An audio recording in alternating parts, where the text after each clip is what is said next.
Добро вечер, драги наши, добро дојдовте во уште едно издание на Тунел. Велат убавиот збор и железни врати отвара. Пишаниот останува вечно да живее.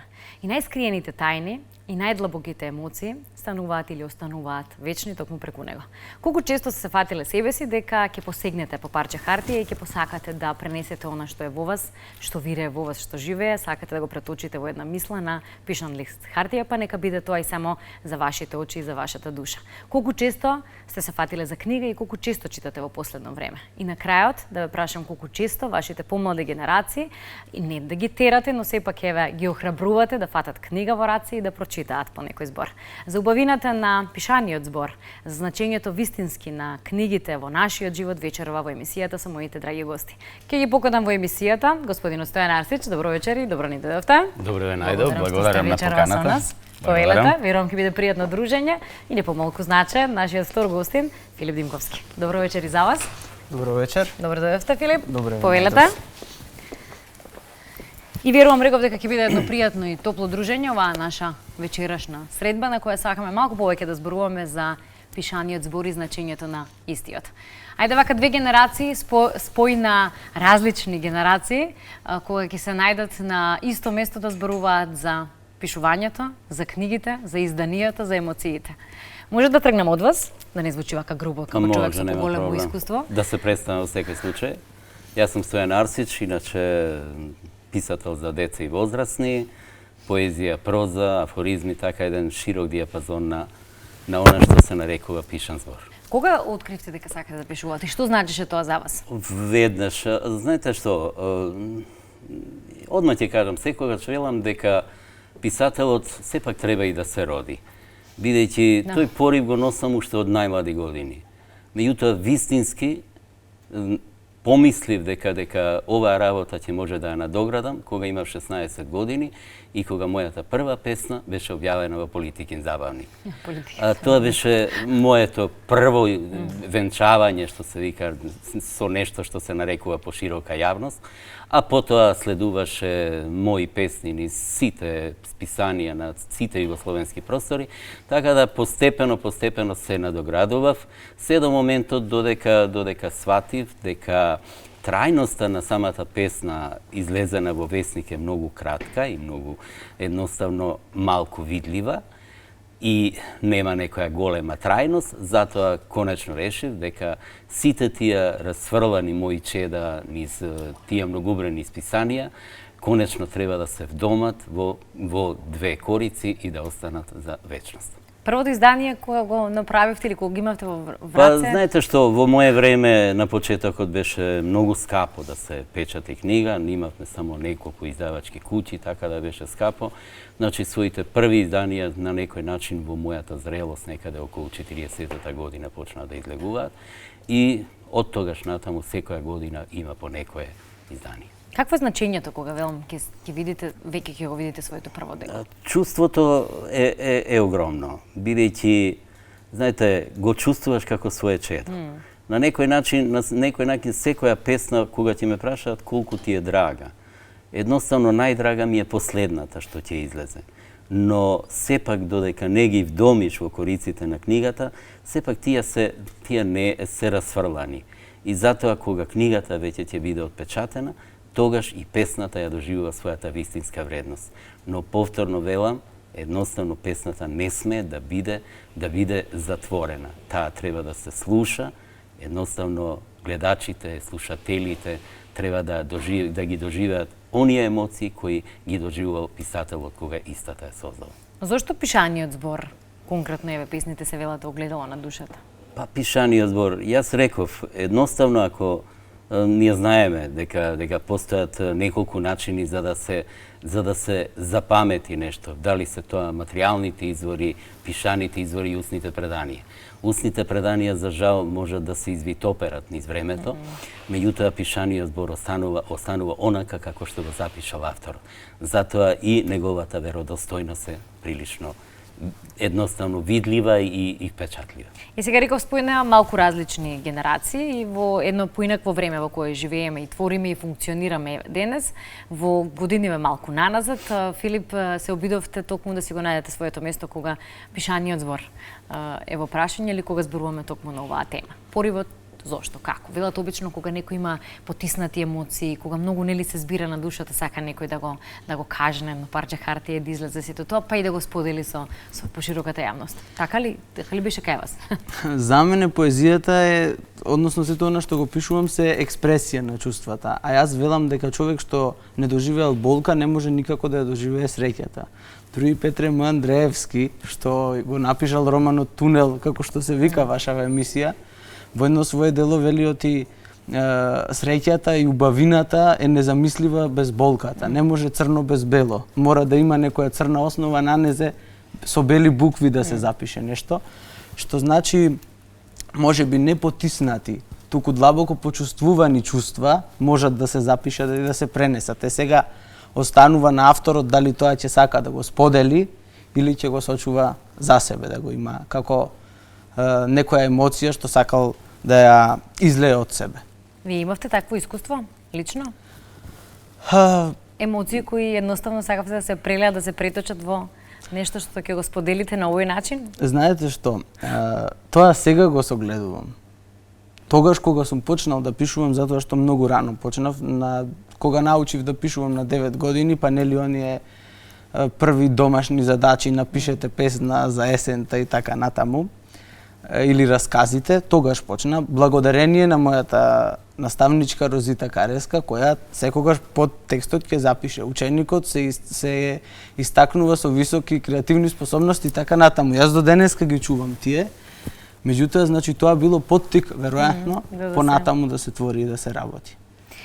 Еве сега, разликата ја гледаме на маса, овде многу дела, многу книги, овде имаме две и ќе се множат, веројатно. Дали се менува мислата, се менуваат нештата кога пишувањето е во прашање и кога различни етапи животни доживуваме. Барем вие тоа може да ми го кажете. Јас мислам дека тоа сум го доживеал и меѓутоа во глобала, кога ќе се вратам на првата книга, графитите испишани по душата и последната алка, сепак нема преголема разлика. Може да се само одредени периоди кога доминира, например, љубовната поезија, кога се навраќам на детската поезија или кога ја пишувам родолюбивата поезија. Сите тие се различни, но во целина имаат заедничка нитка која е препознатлива во мојата поезија, бар така можам да приметам, бидејќи велам една работа,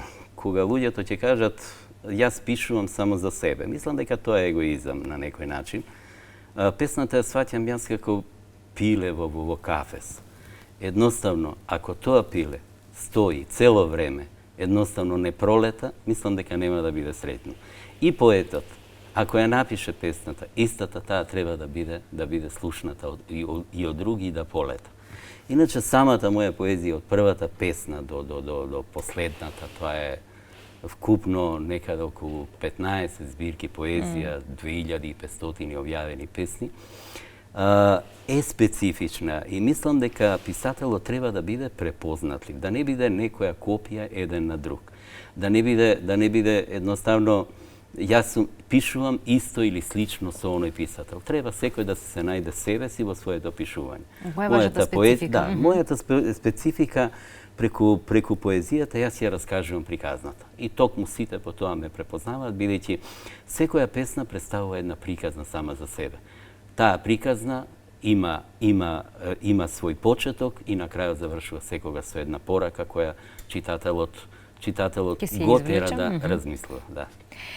Споменавме излекување на заклучоци, споменавме пиле кое нели треба да полете и да го слушнат или едноставно да го прочитаат, она што има да се каже или што сте имале да го кажете. Сега не само што ја читаат на македонски јазик, вашите дела, посебно Филип, знам дека во актуелни сте со преведувањето на овие ваши дела и сакате да бидете присутни и малку надвор од нашите граници.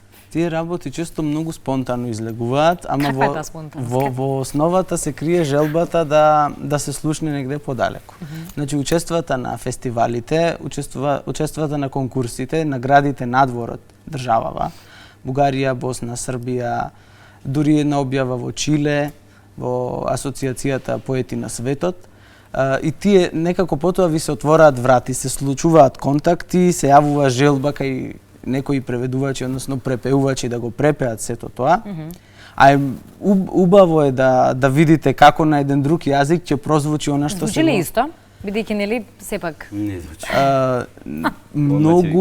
многу зависи кој како ќе го препее тоа. Оти поезијата е многу специфична да се препее. Последно за промоцијата во Скопје на словенечки, бидејќи словенечкиот центар ја организираше, поетесата и писателка Бистрица Миркуловска ја препевуваше и јас си реков: Господја Бистрица, вие една преведовте, јас словенечки не знам, ама го чувствувам поетичното во вашиот препев, така што викам ќе ве чекам и 2 години, ама ќе чекам вие да ја препеете седата книга, затоа што треба прво оној што ќе ја прочита преведувачот да навлезе во суштината, во емоцијата, па да може понатаму да го прави тој препев.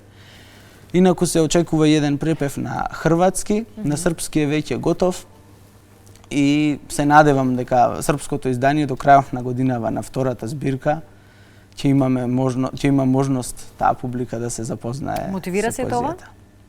Кога на друг јазик? Да, одма јас мислам да се надоврзам, бидејќи овдека на масата гледаме неколку јазици, книги пишувани на македонски, на српски, поезија за деца на македонски, на српски, бугарски, така да и едноставно треба да се експериментира, да се види до каде може да се вашите можности. Мојот најголем експеримент секако беше 2 книги напишани на јазикот на Бора Станковиќ. Ова е еден јазик кој за жал изумре. Дијалектот. Токму дијалектот. Дијалектот на врањскиот дијалект, но оној од времето на Бора Станковиќ. Бидејќи со 2 промоции на Врање во срцето и Кад се огниште угаси, едноставно ја заинтригирав читателската публика од тој крај, бидејќи беа изненадени од непознавањето за жал на зборовите кои се говореле пред 100 години во тој крај. Ме прашуваат како јас го научив тој јазик и како може да пишувам. Јас секој пат велам благодарение на мојата мајка, која цел живот го говореше јазикот на својата мајка, бидејќи потекнувам од тој регион. Се потрудив да оставам еден белек на тоа време. Не сегашното време. За жал, литературниот српски јазик го има преклопено, односно поклопено врањскиот дијалект и верувам дека овие 2 книги ги оставам како трага да се подсетиме на едно време кое е прилично изминато. И токму последната, Кад се огниште угаси, е мојот препознат нивелек, бидејќи е пишувана на еден многу специфичен јазик, еден мелозвучен јазик, кој го разбираме заради тоа што се говори на просторот меѓу Прива Паланка, Куманово, Врање. Не е така далечен, да, токму заради тоа и поезијата од оваа книга е многу прифатлива кај читателската публика. Дијалектите во Македонија, ги сакате ли истите? Сакате да се остави трага белеки на тие дијалекти кои ги имаме прилично многу и ние богата нашата земја, односно нашиот јазик со многу дијалекти. Ако можеби Филип истите не може толку како вас да ги доживее или нема толку нели за себе што велиме таков багаж на познавање на дијалектите, или можеби грешам, Филип, ќе ме поправите. Каква е кај вас? Видите, јас мислам дека дијалектите се богатството, архаизмите и дијалектите се богатството на јазикот.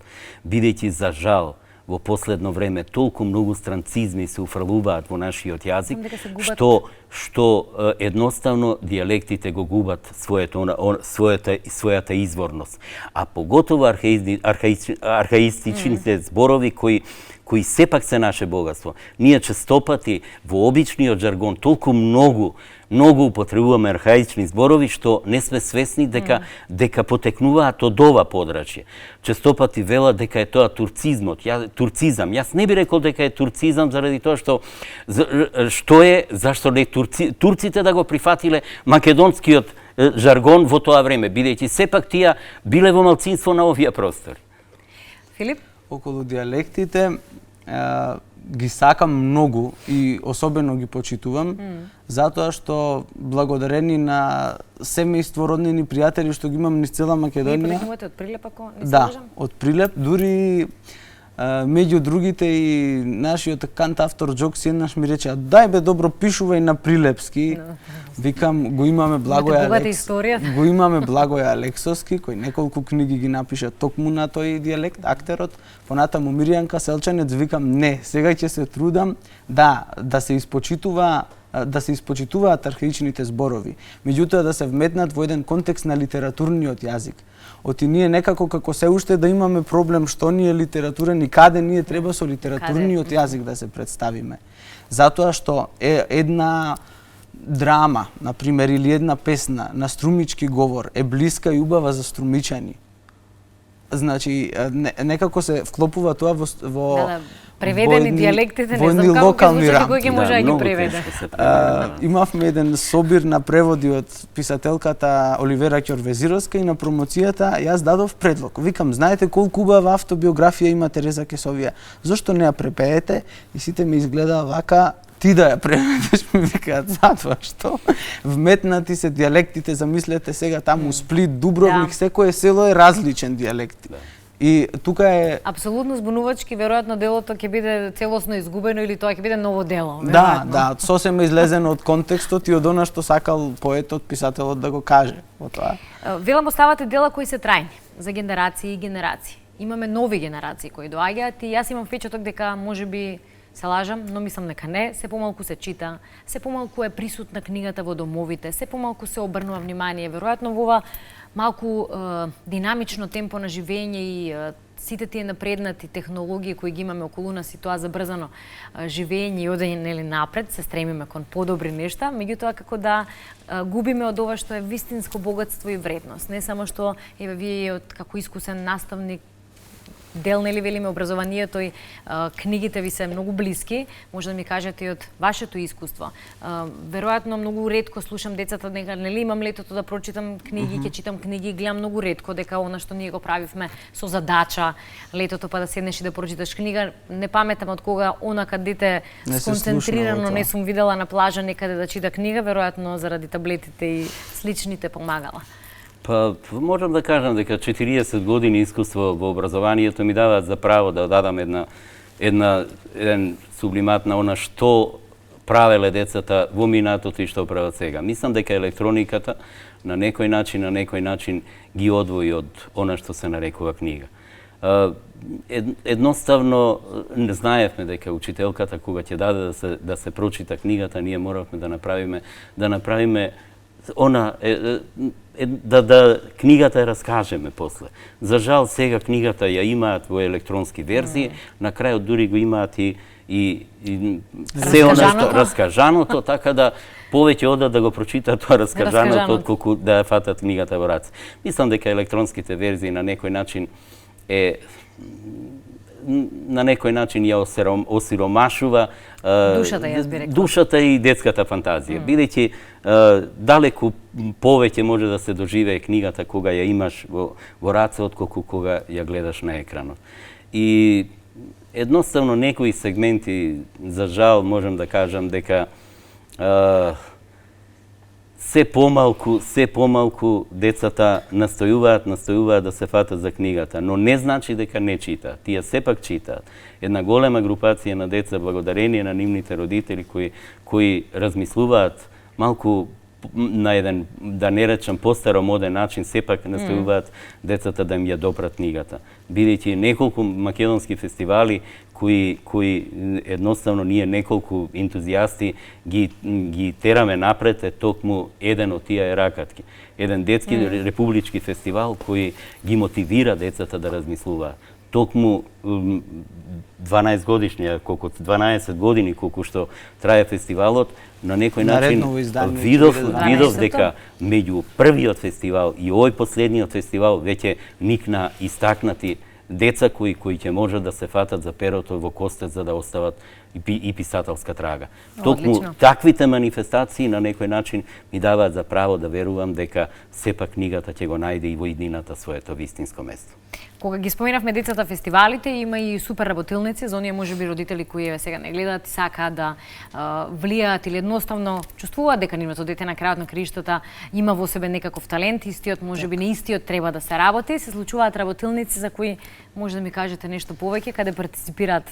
Да, прв пат Токму годинава, мислам, ми припадна огромна одговорност да се работи 3-месечна работилница во Центарот за образование, наука и уметност Данаил Станоевски во Кисела Вода. Таму ја водев 3-месечната работилница со мали групи, велам мали по број, значи деца од основното образование. Чисто беше ова еден огромен ентузијазам и желба, ајде да видиме, ајде еден конкурс да видиме колку ќе се пријават. Поминавме многу училишта во Кисела Вода, во аеродром. Бројот беше мал, меѓутоа многу успешно се реализира сето тоа и веќе гледам дека за наесен ќе имаме поголема група. Интерес се јави, се работеше многу, направивме и средби во училиштата, значи одевме директно таму. И тоа дава до знаење дека не е се толку изгубено. Да, црно или изгубено. Не, затоа што тоа е важно до една култура, прво во семејството, па во општеството, во култот кон книгата, кон читањето, кон желбата да се твори. Сега кога живееме во едно модерно време, каде маркетингот си ја игра својата улога, веројатно тука треба да се, за да се фатиме во костец со ова време и да бидеме во тек со случувањава, тогаш треба да се потрудиме на општествено ниво, кога маркетингот е тоа што го диктира некакви. Да вложиме во тоа и така ќе добиеме и поголема читателска публика и повеќе заинтересирани луѓе за книгата, за литературата, за поезијата. На таа школа завршивме со збирка поезија. Промотор беше писателот Ефтим Клетников. 40 на 50 на песни се објавени од деца од различни училишта од Скопје. Со убава промоција завршивме среќни со фотографии и со желби до година тоа да се прави. Имаме дел од тие материјали како фотографија слично или нешто друго ми донесовте од она што ќе може да се Да, погледне? ќе има фотографии токму од часовите по поетска работилница и од самата промоција. Доживувате ли електронско издание вашите издания или би посакали или размислувате во тој правец кога веќе и Филип спомена околу тоа дека треба да се некако може би ставиме во рамките на модерното време на живење или некои услови ни диктираат едноставно, ни налагаат за одредени нешта на одредени нешта кои мора да ги прифатиме доколку сакаме да нашата работа остане и вечна и трајна и електронските верзии на некој начин, например, би ја поздравил Македоника која ги удри темелите на тоа електронско собирање на македонската литература пред се. Неколку мои книги веќе се ставени во таа форма. Зошто е позитивно пак сега од таа гледна точка? Бидејќи на тој начин книгата станува достапна на целиот свет. Што значи со еден клик може секој читател од целиот свет да ја прочита книгата. Заради тоа што во едноставно не може на друг начин да дојде до нас. Така да го прифаќам таквиот начин на представување на творештвото на еден писател. Знаете ли да бидете суетни? Во уметниците, посебно суетата има истакнати или им работи, ајде го тоа како сакате. Бидејќи со новинарство се занимавам, една новинарка ми рече, вика, кој медиум најмногу те интересира, па викам телевизија, искрено, иако најмало ми е искуството. Само во локална телевизија во Прилеп малку време. Вика, тоа е за суетни луѓе. Значи суетна сум до без. И сега јас се зачудив од тука и понатаму, значи долго време јас си размислував, чекај сега. Зошто? Што е суета од почеток, значи зошто тоа е така и дали е така и дали тоа е мојата желба дека треба пред екран или пред публика да застанам за сета суета моја да ја покажам.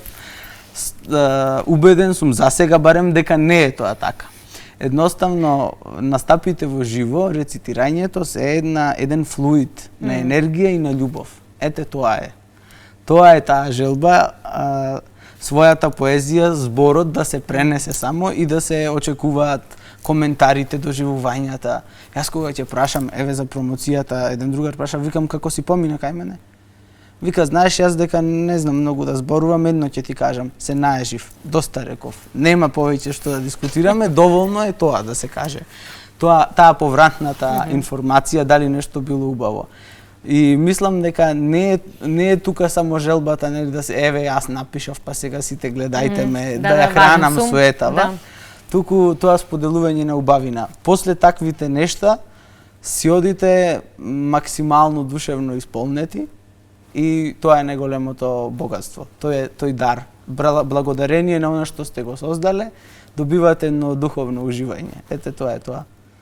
Одма да додадам на ова. Пред се, кога станува збор, кога ќе прочитаат, например, романот Последен, првата реакција ви е зошто не ни подари уште едно марамче заедно со читањето, бидејќи толку многу набиени емоции има, што читателот, мислам досега, бар, зборувам за Последната алка романот, одма го купи вака реков настрана. Значи, едноставно, тоа е големината на самиот роман. Иначе, многу интересен е самиот роман како роман, бидејќи една вистинска животна приказна, за да поврзам со електронските верзии. Знаете, пред да го отпечатам романот, ова е прв роман мој. Тоа беше Пливање во една непозната вода.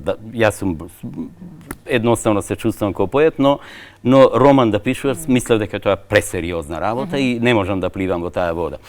И кога веќе конечно се решив, првата работа што ја направив, бидејќи се плашев да го објавам, од реакциите на читателите, што сум направил, и првата работа што направив, на десетина луѓе во електронска верзија го пратив низ цела љу простори. И ги очекував реакциите. Реакциите беа многу позитивни и таа позитивност ми даде едноставно сила за да романот излезе во онаа верзија каква што е сега. Така да едноставно Рековте вистинска приказна? Вистинска приказна, да. Од прилика само да чепнеме малку за што се работи.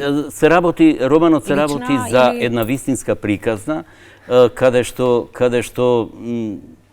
грешката направена во младоста се рефлектира во подоснежниот период. И мислам дека сите генерации се наоѓаат, бидејќи ако не, бар во еден сегмент на животот, секој ќе се најде во самиот роман.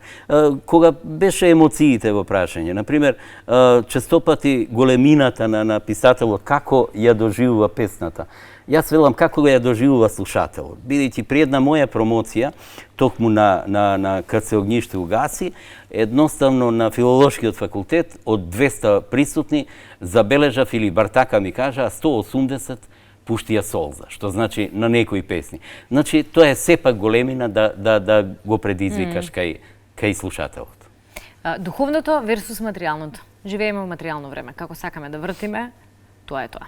И многу мина ќе речат фрустрира кога нели правите, работите, творите, кога можеби не ви е фидбекот очекуван. Има ли очекувања? Разочаруваат ли истите кога можеби не кореспондираат со она што ако правиме паралела се наплатува или го заработуваат надвор од нашите граници? Или Олена мајко. Ова тема многу интересна. Многу интересна. Да не предизвикам солзи кај вас. Не, брете, одма ќе ви кажам. Ќе ви кажам првата работа што ме прашуваат колку заработи кога ќе ја издадам книгата.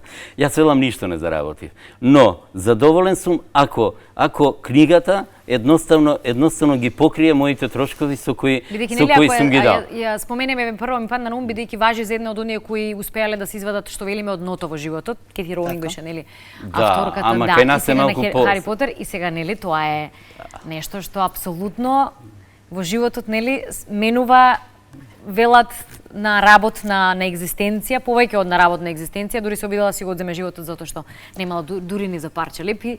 Видовме како се менува живот и како се менуваат нешто на прашање на моето мислење е тука дека уметноста, вистинската, сега иако е дискутабилно што е вистинска уметност и што е уметност и така натаму, ама вистинската уметност е над просекот.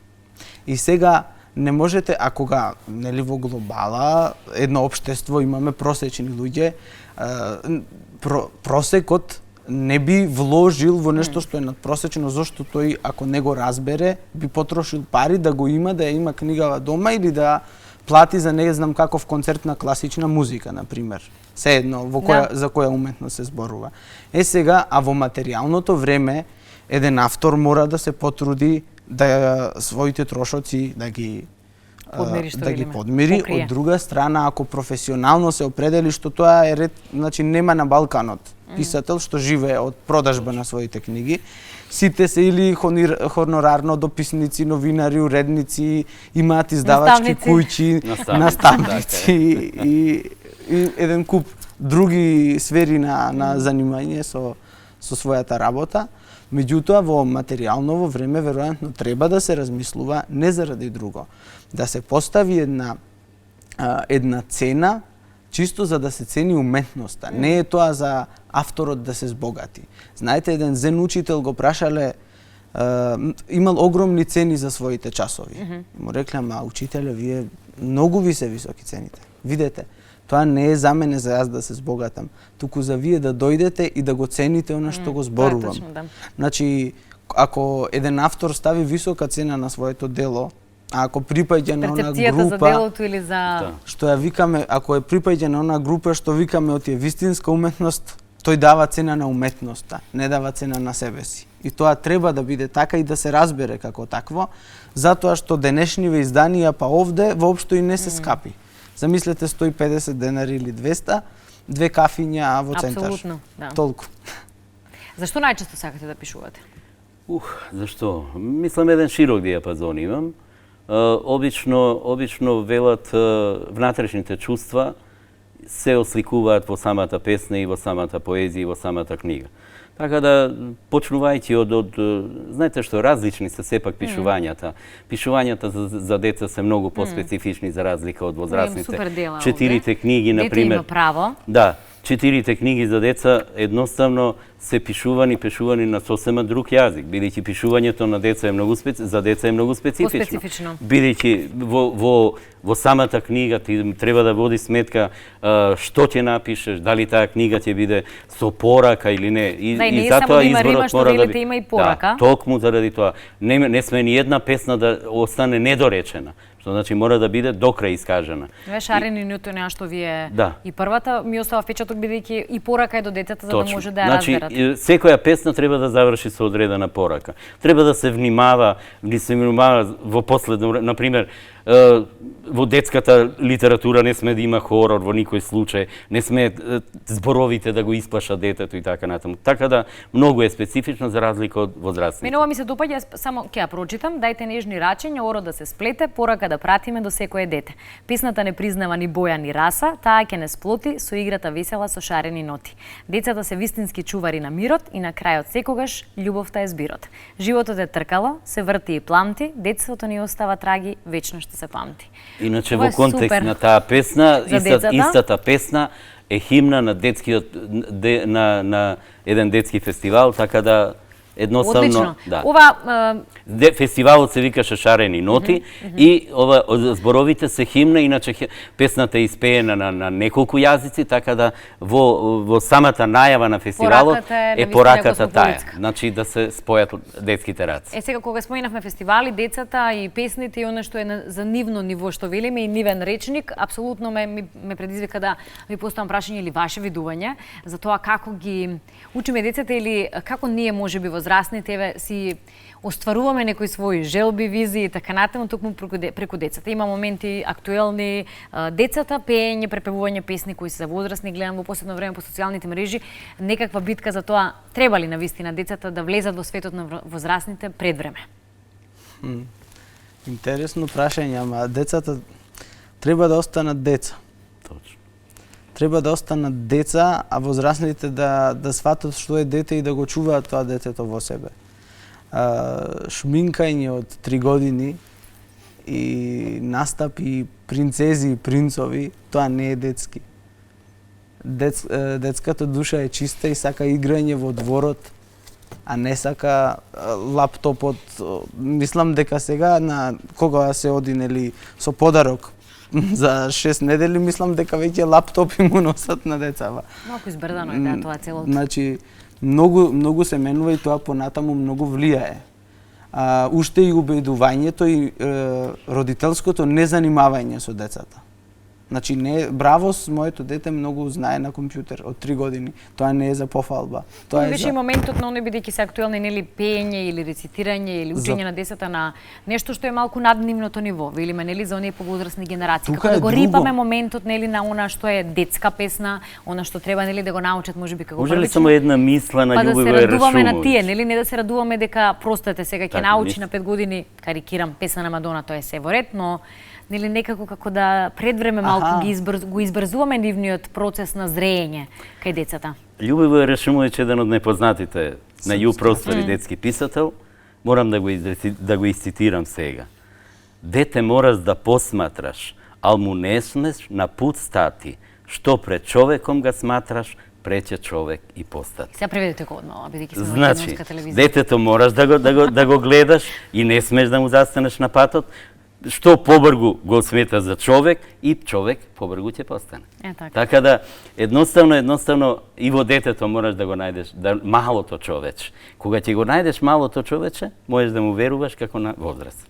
Се ли на вистина најискрената публика? Да, апсолутно. Тука искуството на пример мое со децата секој пат велува дека во нив нема ништо што може да се нарече дека е злоба или нешто слично на тоа. Значи се е искрено до крај. И она Пикасовото, секој дете е уметник. Сега да се надоврзам на ова. Значи таа уметност, за мене уметноста, особено литературата, никако не смее да постави граници, што е за возрастни, што е за деца. Сега зборувам до некој ниво. Меѓутоа, ништо нема лошо ако вашето дете на 5 или 3 години слуша Бетовен или Моцарт. Апсолутно. Или се запознае со таа уметност што со години е вредност, представува вредност за генерации и генерации, така што тоа го воздигнува детето, меѓутоа тоа е еден друг пат. И сега тука е разграничувањето.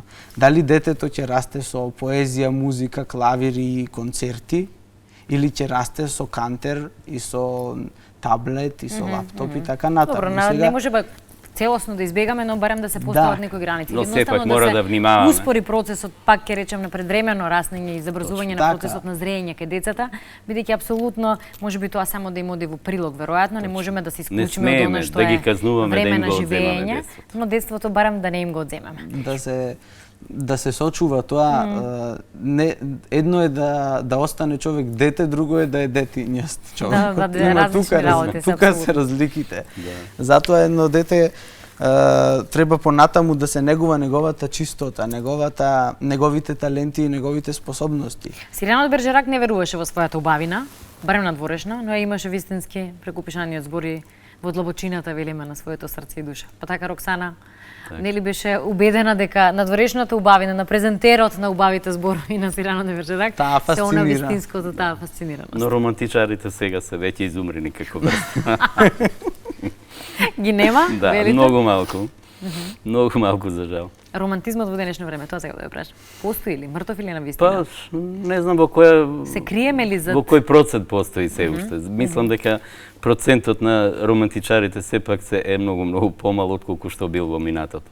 Токму од гледна точка заради тоа што современоста го направила своето.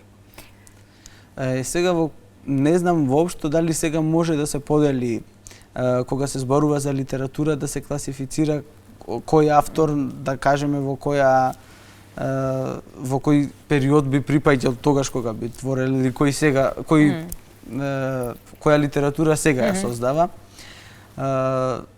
Конкретно еве и за двете книги, меѓутоа претежно за втората, темите кои преовладуваат се теми за природата, љубовта кон природата и нашето поврзување со неа. Колку ние сме поврзани, затоа што моето мислење е оти без поврзаноста и сета оваа неприродност за која претходно зборувавме, настаната е токму од тоа, од неповрзувањето со природата, оти во неа е сета вистина. Сега за денешни услови, ако тоа го гледаме од аспект на литература, не звучи тоа современо. Значи тоа не е урбан стил на пишување, поезија.